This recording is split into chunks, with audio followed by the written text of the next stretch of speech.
casa, ¿sí? Entonces, ¿para qué entrar a esos capítulos? El capítulo 3 dice que es el misterio temible, que es donde les dieron la tarea. Y de ahí dice en la parte de abajo que el significado primario de santo es separación. Significa esto que nosotros, al desear ser santos, porque es un mandato, no es una opción. O sea, hay cosas en la Biblia que se nos presentan como una opción, si las queremos hacer. Y aún él mismo dice en su palabra, si lo haces, te comerás del bien de la tierra.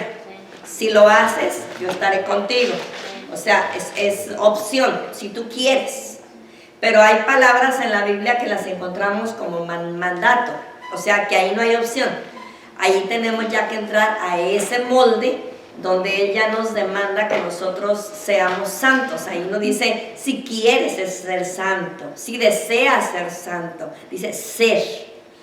Eso es un mandato al que nosotros nos tenemos que apegar para poder entender qué palabras, lo que se llama pactos condicionados o pactos incondicionados. Pactos condicionados es con condición y pactos incondicionados es que nos dice si quieres, si deseas, si quieres hacerlo. La santidad de Dios es un misterio, ¿sí? Y es un misterio porque, como les dije en un principio, navegamos con esta naturaleza humana que nos hace como querer irnos para atrás, como no querer entrar. Pero si nosotros nos damos cuenta, es un misterio. La Biblia tiene algunos misterios que solamente son explorados por aquel que desea explorar como los explora una mina de riquezas. Y no estoy hablando de los misterios de los que hablan por ahí por afuera, el primer misterio, el segundo misterio, el tercer misterio. No. El misterio de los funerales. El misterio de los funerales. Y los misteriosos son ellos que nunca acaban de entender. No, aquí la Biblia tiene dos misterios, tiene varios, pero tiene dos que son de suma importancia. Uno de esos misterios nos lo explica Pablo y dice que es el matrimonio.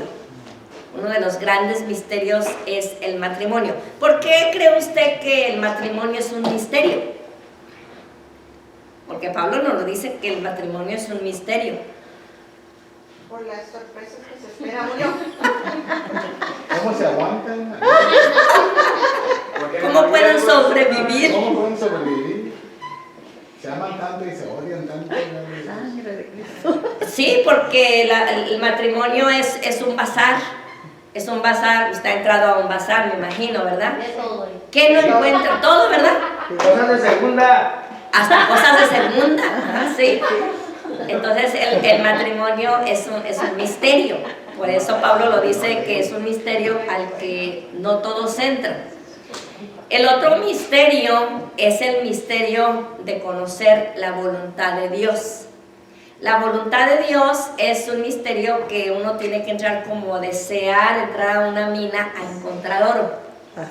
Y cuando entramos a buscar la voluntad de Dios, a veces nos encontramos con que la voluntad de Dios no va de acuerdo a lo que a nuestras expectativas, o no va de acuerdo a lo que nosotros estamos esperando de Dios, o a nuestro propio pensamiento, a nuestros propios ideales, o a nuestro propio caminar diario.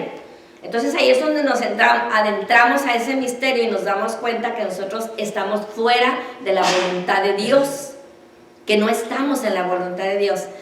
Y aquí es donde entra a veces el dilema del ministerio, cuando entramos a un ministerio y sentimos como que no podemos con él y sentimos como que nos equivocamos. No nos equivocamos, quizá hubo otros factores que contribuyeron. Entonces es como tratar de entender la voluntad de Dios, es adentrarnos a buscar algo que verdaderamente nos ayude. Pero finalmente Dios nos lo revela. O sea, Dios no tiene secretos, la Biblia lo revela todo. La Biblia no tiene secretos para sus hijos. Aún así, sean dos misterios, que hay varios, pero voy a hablar solamente de estos dos.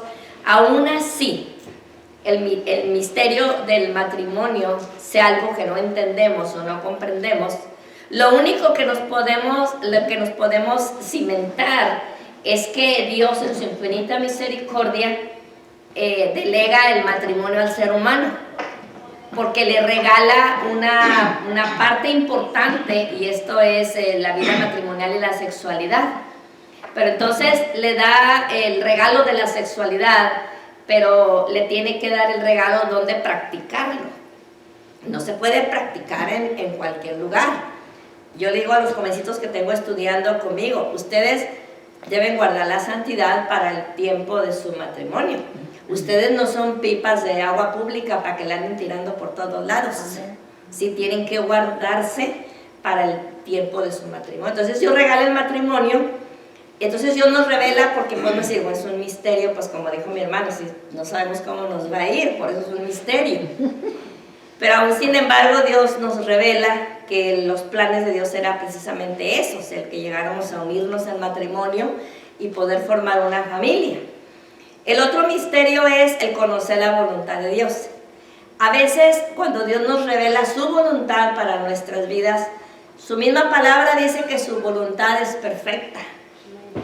Dice, y esta es tan perfecta que no la llegamos a entender porque a veces no llena lo que estamos esperando nosotros.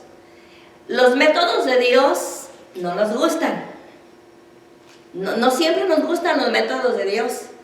O sea, no nos gusta cuando fallamos y Dios tiene que usar la vara. No nos gustan. Hay métodos de Dios que tampoco no son de nuestro agrado, como es el que tengamos nosotros que adquirir experiencia en la vida como creyentes a través de sufrimientos o a través de lágrimas, porque Él quiere revelarse a nosotros como lo que Él es. Él no se puede revelar a nosotros como Jehová Rafa si no experimentamos la enfermedad. Entonces se veía como hay métodos de Dios que no nos son agradables a nosotros. Lo mismo sucede con la santidad de Dios. Como que empezamos a mirar a Dios como un Dios allá que nos está exigiendo mucho de sus criaturas. Y que la santidad de Él es tan alta, que no lo puedo entender. No alcanzo a comprender, y el mismo salmista David se confrontó con este dilema. Él mismo decía, alto es, no lo puedo comprender. Y él mismo decía, ¿a dónde me iré de tu presencia? Si bajara a las profundidades de la tierra, ahí estás tú. Y si en el cielo hiciera mi estrado, si me remontara a las alas del águila, ahí estás tú. Y si me metía a las profundidades de la mar, ahí también estás. Entonces, ¿a dónde me voy? ¿A dónde me voy de tu presencia? Entonces, la santidad de Dios a veces como que la vemos así que una expectativa que deseamos, sí deseamos ser santos, sí lo queremos, pero no lo entendemos. Esto es algo normal, eso es algo que viene a nuestra vida, y precisamente por eso el capítulo 3 nos habla del misterio temible. Temible de que en muchas ocasiones se nos ha inculcado una vida no de unidad ni de comunión, se nos ha inculcado a veces una vida de religión. Y como se nos inculca una vida de religión, vemos a un Dios allá arriba, nomás esperando a que fallemos para dejarnos caer el castigo. Así lo vemos allá. Entonces cuando Él dice, sed santos porque yo soy santo, algunos entran, y cuando entran, como lo dije anteriormente, se descubren ante Dios y se dan cuenta que están desnudos y les da dolor. Y hay otros que se retiran, y entonces ven a Dios como algo que no puedo alcanzar, demasiado alto, me exige demasiado, me pide demasiado, parece como que no entiende mi humana naturaleza, como que no entiende que soy una persona que tiene también materia y que llego a fallar. Y en ese momento en que no entendemos, es cuando también tenemos que despojarnos de lo que somos para que Él pueda trabajar en nuestra vida. Lamentablemente, cuando Él quiere trabajar con nosotros no nos dejamos trabajar. O sea, nos ponemos en una postura en la cual, como niños caprichosos, nos agarramos por ahí de una banca y no nos soltamos. Y entonces Dios, simple y sencillamente, como Él es caballeroso y es respetuoso, Él nos deja a que nosotros tomemos nuestras propias decisiones Y entonces cuando después de un tiempo nos damos cuenta que necesitamos su dirección, necesitamos su voluntad, entramos, pero ya entramos como con temores de que no voy a llenar las expectativas. Dios no toma la misma actitud que tomamos nosotros como padres. Nosotros como padres en muchas ocasiones tomamos una actitud de dureza y de exigencia de perfección de nuestros hijos. Y cuando los hijos no llenan las expectativas que nosotros queríamos como padres, empezamos nosotros a ponernos como ejemplos. Y es tan fácil ponernos como ejemplos, total, al cabo ni nos conocieron cuando éramos jóvenes o cuando éramos niños. Ellos no supieron que nos comportábamos igual o peor que ellos. Entonces, cuando sucede eso, nos ponemos como el modelo, y los hijos ven ese modelo como incansable. Con Dios no pasa eso. ¿Sabe por qué con Dios no pasa eso? Porque cuando Él dice, sed santos porque yo soy santo, ahí termina la frase. Y significa esto, la ley de la repetición, ven, ven, ven. Como Betsabé cuando le habla a Salomón para decirle las cosas que debe hacer y las que no debe de hacer. Le dice, hijo mío, hijo mío, hijo mío, la ley de la repetición. Entonces ahí es donde Dios solamente nos llama a que nos impregnemos de su gracia, de su presencia. Y entonces automáticamente empezamos nosotros a conocer ese lugar de misterio. Que parece que es un misterio encubierto hacia nosotros, ¿no? Lo que sucede es que para muchas personas son misterios temibles.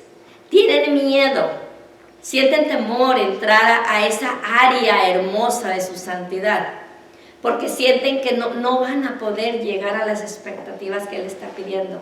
Pero recordemos una cosa, que el Dios que nos formó en el vientre de nuestra madre, y que aún nuestra madre ni sabía que estábamos ahí en ese vientre, Él ya nos había visto, Él ya nos había conocido. Él mismo nos lo presenta en Jeremías, antes que tú fueses, yo ya te había santificado, yo ya te había llamado y te había puesto por profeta a las naciones. Aleluya. Entonces, el Dios que nos conoce, también conoce nuestras debilidades, también sabe de qué pie cojeamos, también sabe en qué área nosotros somos más difíciles para poder resolver ciertas cosas. O sea, nos conoce tan a profundidad que el Espíritu Santo, que es el que profundiza, porque el Espíritu Santo es el trabajo del Espíritu Santo es la profundidad de nuestras vidas. Él es el que entra y profundiza todas esas áreas y las escarba y las va suavizando y las va arreglando. Él es el que hace ese trabajo. Entonces, cuando nosotros nos sometemos al Espíritu Santo, entonces entra en nosotros ese decir, delante de ti estoy desnudo, como lo dijo Isaías. No tengo ya nada, como lo dijo Nehemías. Te he fallado, es lo único que te puedo decir, que te he fallado. Cuando nosotros entramos a esa área, entonces Él revela su voluntad, revela ese misterio maravilloso. Cuando nosotros conocemos la voluntad de Dios, podemos caminar en lo que se llama el camino perfecto. Nosotros no tenemos la perfección, estamos esperando la remisión completa, como dijo Pablo, completa. Nosotros fuimos ya redimidos, fuimos comprados, pero ahora estamos esperando, de la misma manera como un esclavo era puesto en venta, así estábamos puestos en venta nosotros. Cuando Él llega y con su sangre nos redime, nos trae como Oseas, profeta Oseas, que se la trae a ella a la casa, pero no contrae matrimonio con ella. Así nosotros estamos, por eso dice Pablo, estamos esperando la remisión completa. ¿Sí? Entonces, conforme vamos caminando, vamos entendiendo los misterios de Dios. Él no nos revela todo, porque muchas veces no necesitamos saberlo. Porque si nos lo revelara todo, Él dejaría de ser Dios. Él nos va revelando conforme vamos necesitando saber, nos va llevando en revelación. Eso se le llama revelación progresiva. Nos va revelando conforme vayamos necesitando. no completa. Les voy a dar un ejemplo de una revelación progresiva. María va y presenta a Jesús al templo y le dice a Simeón, este está para caída y para levantamiento. Y María no lo entendió, porque no necesitaba entenderlo. Hay cosas que simple y sencillamente Dios las dice, pero no las entendemos. Así es la voluntad de Dios. Vamos entrando a ese tiempo en que Él va revelando lo que vamos necesitando. Por ejemplo, Dios no nos revela el día de nuestra muerte. ¿Por qué no nos lo revela? Si Dios no lo revelara, pues arreglábamos muchas cosas, ¿no? Antes de morirnos. El problema es que si nos lo revela, nos podemos morir antes de tiempo y no arreglamos nada. Ese es el problema. Entonces no necesitamos saber qué día nos vamos a morir. Dios no nos lo revela. Pero sí nos revela su voluntad de ser santos, porque yo soy santo, porque lo da como mandato. Entonces en el capítulo 3 usted encuentra lo que es el misterio temible, que le tenemos miedo no llenar las expectativas o los requisitos que parece que piden una hoja, entonces quedamos cortos. Precisamente por eso Dios, cuando Él llama a su creación a ser santo, le presenta estas cosas de donde a ustedes les dieron la tarea, ¿sí? Y les voy a decir así rápidamente, en Tierra Santa pueden estudiar la tierra prometida a través del pacto palestino. El sábado santo guardaréis mi santo porque guardaréis mi día, porque este es día de santa convocación. Templo santo, ya está hablando de esta cobertura de un templo santo, no de un templo, ¿sí? La vestimenta santa, el sacerdocio del Antiguo Testamento. La casa santa, el tabernáculo, el diezmo santo, separar el diezmo que viene quedando ya en el Antiguo Testamento. Los inciensos santos estaban consagrados a tal punto de que no se le permitía a alguien que presentara incienso extraño, se moría. ¿Se acuerdan los hijos de Elí que se murieron? ¿Sí? La nación santa, ¿quién iba a ser nación santa? Vosotros pues, real sacerdocio, nación santa, pueblo adquirido por Dios. Esa es la nación santa. El santo aceite de la unción, en el Antiguo Testamento, el aceite que se usaba para el tabernáculo, en el Nuevo Testamento, el Espíritu Santo. Y así cada una de las cosas que nos da a nosotros para que veamos que hay cosas que son consagradas para Dios. Por ejemplo, vemos en este lugar cosas que se consagraron para Dios, como las bancas, como este aparato. Este no puede salir cuando venga Lido yo y la familia, o es que no sé si ya se murieron o existirán todavía. No se los pueden prestar, ¿verdad que no? Porque esto es santo, esto fue consagrado, ¿sí? Entonces, si para Dios es importante algo así, inanimado, que no tiene vida, que necesita ser juzgado si no funciona, imagínense usted, nosotros como pueblo adquirido, ser nación santa es mucho más importante. Si somos tan celosos de que las cosas que están en un templo sean consagradas, ¿cuánto más tenemos que ser celosos para que nuestra vida sea consagrada santa? Más que esto somos más valiosos nosotros. Más que las bancas somos más valiosos nosotros. Significa que nosotros tenemos que buscar la santidad, pero a veces como que nos preocupa más las cosas materiales, las cosas que están dentro de los templos, que nuestra propia vida. Entonces nosotros somos los primeros, y de esta nos habla el capítulo 3, que es el misterio temible. De ahí nos vamos a ir hasta la página 30, donde ya la santidad de Dios toca nuestras vidas. Y yo quisiera ver la pregunta.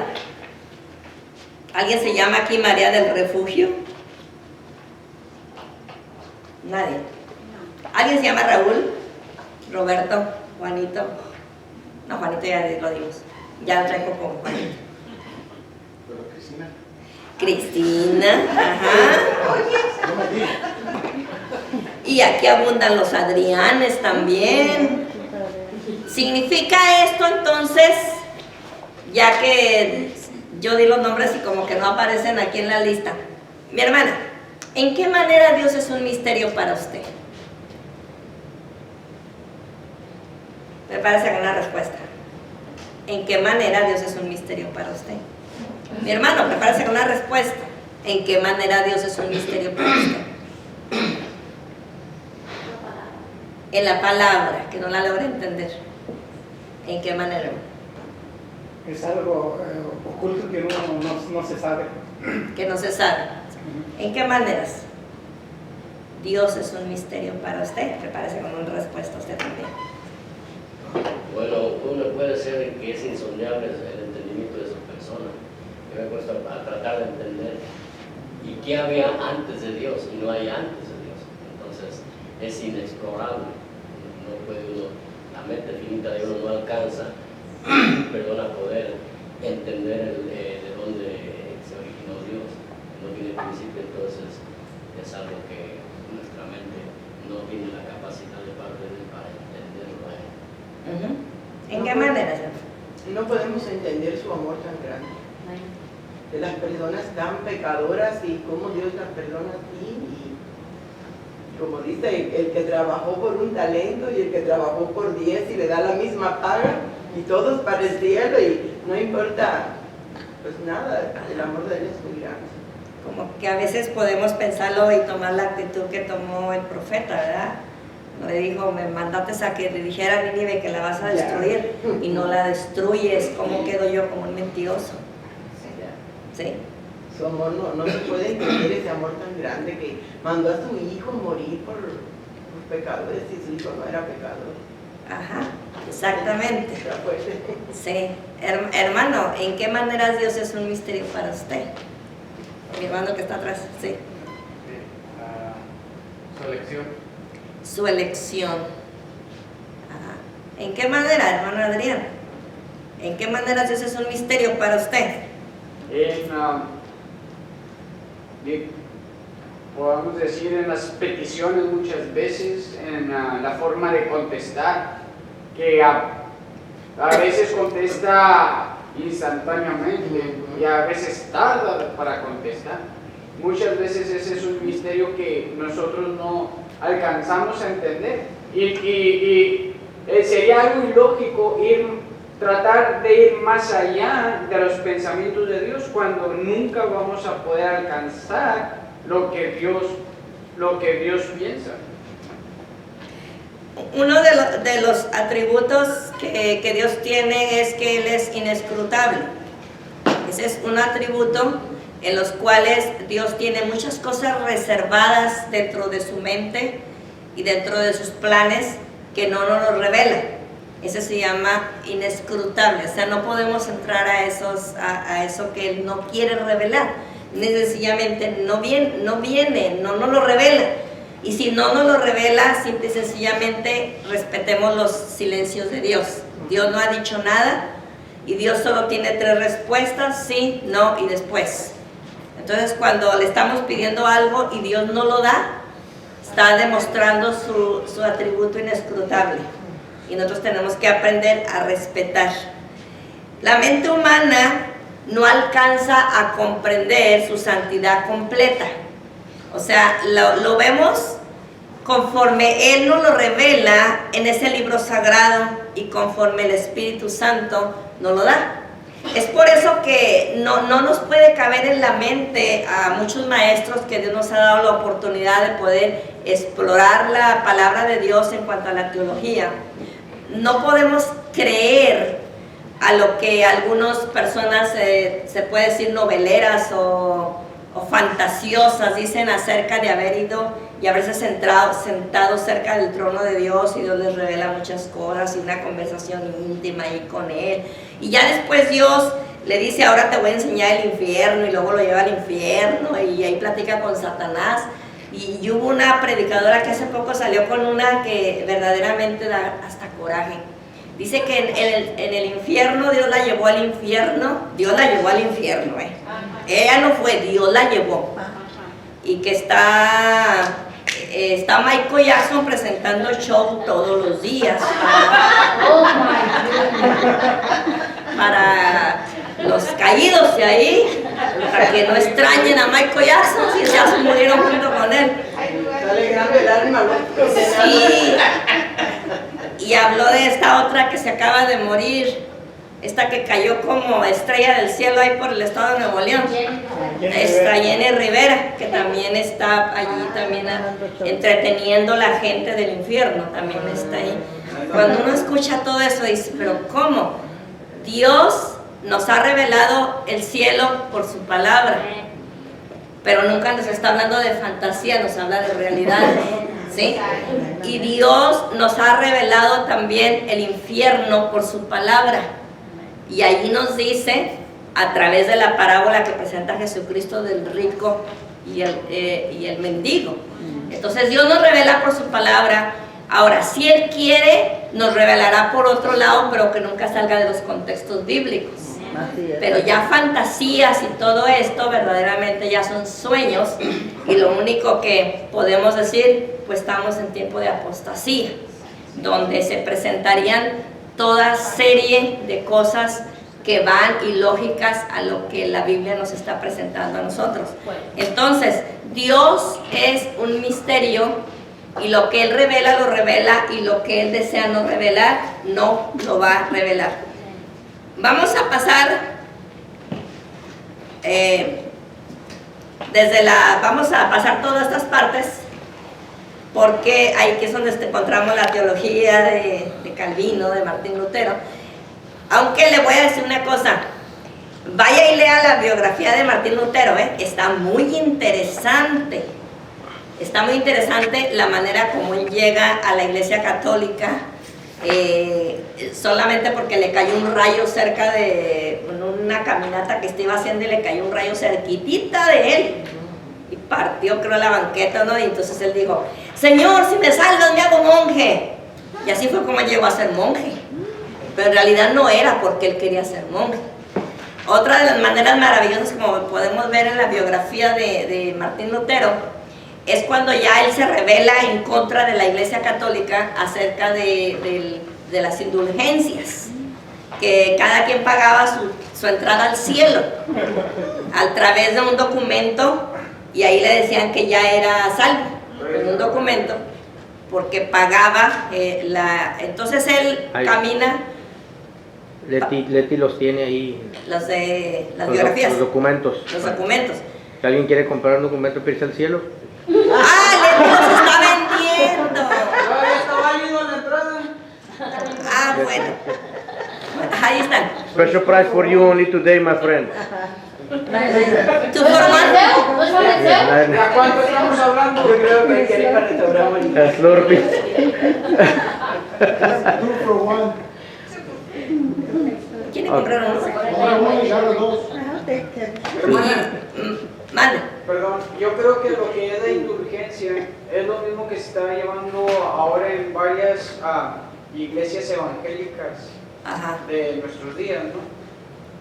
De lo que, por decirlo, lo que hacía la iglesia tradicional en tiempos de Lutero, de vender indulgencias, es lo que hoy en nuestros días se está haciendo algunas iglesias evangélicas, de vender sanidades y todo eso. Sí, pudiéramos pensarlo de esa manera acerca de la venta, se puede decir la venta, por los pactos, que el hombre no está capacitado para pactar con Dios. Dios sí pacta con el hombre. Si vemos todos los pactos del Antiguo Testamento, Dios pactaba con el hombre. El hombre nunca pactaba con Dios porque no está capacitado para pactar, porque porque el hombre es un hombre mentiroso desde que nace hasta que muere. Sí, la mentira siempre ha estado como parte de la naturaleza caída. Somos mentirosos. Pacto, no estamos capacitados para pactar con nosotros, con Dios. Él pacta con nosotros. Cuando Él quiere. Y cuando Él quiere, ¿verdad? sí. No cuando a cualquiera se le ocurra. ¿Puede ser un pacto con Dios? No, definitivamente Dios no. no quiere. Ajá. Entonces, ahí encontramos que solamente Él puede pactar con el hombre. Martín Lutero, una de las cosas que me llama la atención es que él dice que él caminaba por la calle y que encontró una persona en completo estado de ebriedad y que tenía un certificado de indulgencia en sus manos, y él se quedó pensando, ¿cómo puede este hombre tirado de borracho ser salvo y irse al cielo solo porque le vendieron una indulgencia? Entonces ahí fue donde él empieza a dudar acerca de la credibilidad de lo que era la salvación por obras, porque había pagado un documento. Ahí es donde él empieza a leer, y él se va al libro de Romanos, donde dice, justificados pues por la fe, tenemos paz para con Dios. Y a este se le ocurre ir a enseñárselo a los cardenales. Miren, aquí dicen que justificados por la fe. A lo que los cardenales se asustan, lo agarran, lo encierran en un calabozo y le dicen, y ahí te quedas hasta que no recapacites de lo que has hablado, tú has profanado la Iglesia Católica y has hablado incorrectamente. Y dicen que cuando ya se iban ellos, que se devolvieron y que le dijeron, ay, y toma esta Biblia para que te entretengas. Pues nunca se lo hubieran dado. Porque este hombre, el tiempo que estuvo encerrado, tuvo tiempo de escudriñarla de pasta a pasta. Tuvo mucho tiempo. Ya cuando lo sacaron de ahí, no, este ya se sabía toda la Biblia y ya les daba la contraria. Entonces quiere decir que Calvino verdaderamente fue un gran reformador. Lutero. Lutero fue un gran reformador, y verdaderamente yo les insto a que lean la biografía de Lutero. Son 95 tesis que escribió. 95 tesis. Yo batallo para que mis alumnos escriban una. Pero es que este estaba en un calabozo, ellos no están en un calabozo. Pues tengo que inventarme algo, un tambo. ¿Dónde meterlos? Si en libertad no escriben unos. Ahí los vamos a poner. ¿Cuántas páginas era el primero que hizo? ¿Quién? Martín Lutero. Como 500 y algo páginas. And he nailed it to what? ¿Dónde lo? Y la primera, como 500 y algo páginas. Y eran 95 tesis, se las clavó en la pared, tapó. Yo la voy a poner en la puerta de la oficina de la Rodríguez. Yo alegre, porque ya significa que ya la acabaste. Sí, entonces